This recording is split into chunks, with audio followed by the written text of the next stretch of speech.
अस्सलाम वालेकुम नाज़रीन, इस वक्त हम लंच की बजाय लंच कम डिनर का अहतमाम कर रहे हैं।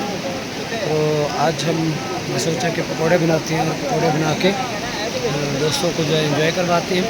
यहाँ हम मंटो का झील पे मौजूद हैं। मंटो का झील से थोड़ा पीछे हमने दरिया के किनारे जो है वो अपने खाने का अहतमाम किया, खाने का अरेंज किया और ये अभी तमाम दोस्त जो मिल के पकौड़े बना रहे हैं। ये थोड़ा सा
मंटो का झील स्कर्दू में सुख मौजूद है नाज़रीन।